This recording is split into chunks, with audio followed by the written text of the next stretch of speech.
So we finally got the announcement of a new Dragon Ball film coming in 2018, and honestly, I'm not sure how I feel about it.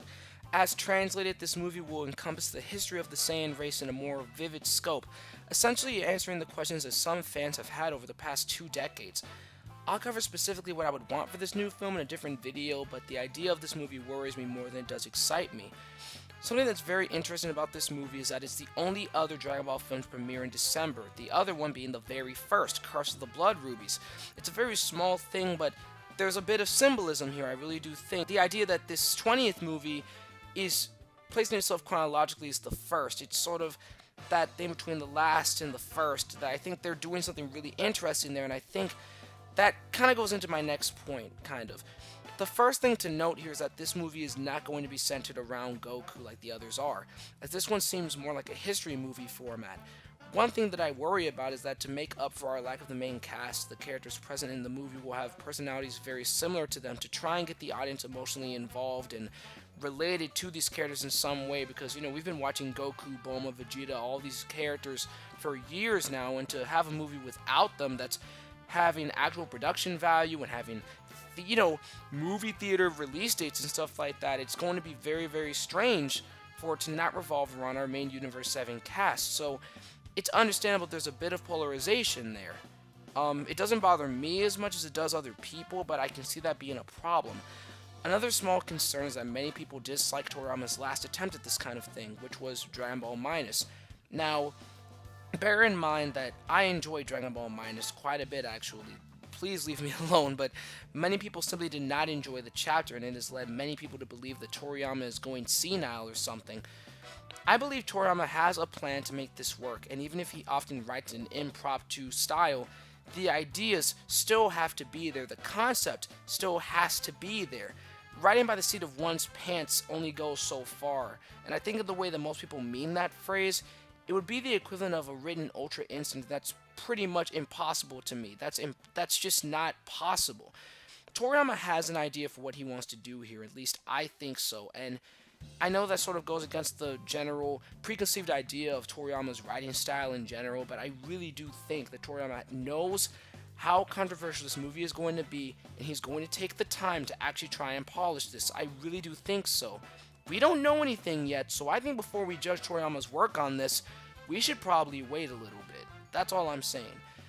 I guess I'm just kind of upset people are taking this as another opportunity to call Toriyama inept, but I'll cover that in a future video as well, probably in the next few days. Anyways, something that will also make this very complicated is that I can already see people making timeline complaints and plot hole complaints and stuff like that. I'm really just more concerned about the reaction of this movie than I am about the actual movie itself. I guess I should have probably stated that at the very beginning.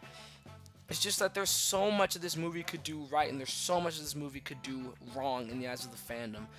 I don't know if I'll like it or if I'll hate it. I don't know. I have no idea. I know that it's kind of a meme at this point that I'm the person who loves everything that Toriyama does, which I don't, but I'm sort of seen as that person. And I think with this movie, that could very well change for me, because if there's one thing that I definitely do not like about this movie, is that it's going to undo 20 plus years of speculation. And I know many people have mixed opinions about speculation. Some people think that bad writing shouldn't be covered up by speculation. I get that whole thing. I've never really given my full opinions on that, but I will one of these days. But what I'm just trying to say is that ambiguity is something that I really do love about Dragon Ball, and any story that I read whenever it does it. That's something that I love about Dragon Ball Super. It's very ambiguous in so many different ways, and what many people would say are things that are just unexplained, it's just horrible writing. I think it makes the story more interesting to ponder the story later on and try and figure out how these points connect. But with this, I feel like the Saiyan origin story is something that should have stayed a bit more secretive.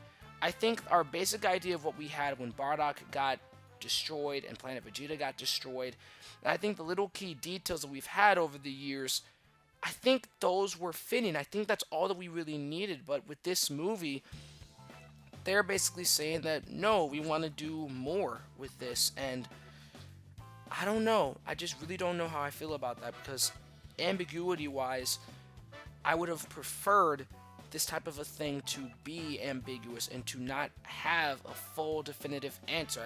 I would want this to be a mystery forever, but who knows, maybe that's just selfish of me to assume. But whether they're going the Yamoshi route, another shot, the Bardock special route, I don't know any of that, and I'll make a video tomorrow basically explaining what I would like to see from this movie. But what I do know for certain is that this movie is going to catch a lot of people by surprise, and I don't expect it to be in a good way. But again, if it ends up being good in my eyes, then I'll stand by that, and I advise that to everyone else as well. If you like the movie, stand by it. If you dislike the movie, stand by it. That's up to y'all. And with every movie that's come out, there's always something that has caught people off guard. Super Saiyan God was widely complained about. Beerus, his design was widely complained about. Golden Frieza, Super Saiyan Blue. We've had these things pretty much every movie, and yet by the end of it, these things end up being universally loved. I mean, I didn't like the idea of Super Saiyan Rose, but now it's probably my favorite transformation in the whole franchise pretty much. It just really depends, and I think that we should all just wait a little bit. Let's at least judge it once we get an actual trailer. I'm so sick of people having the mentality of I don't need to see a trailer to judge it fully.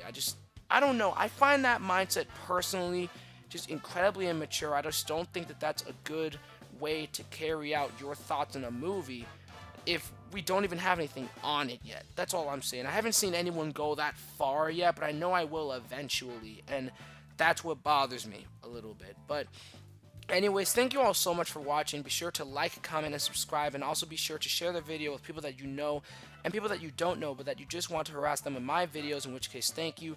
And have an amazing day, guys. I love you all. Don't let anyone change who you are, and God bless.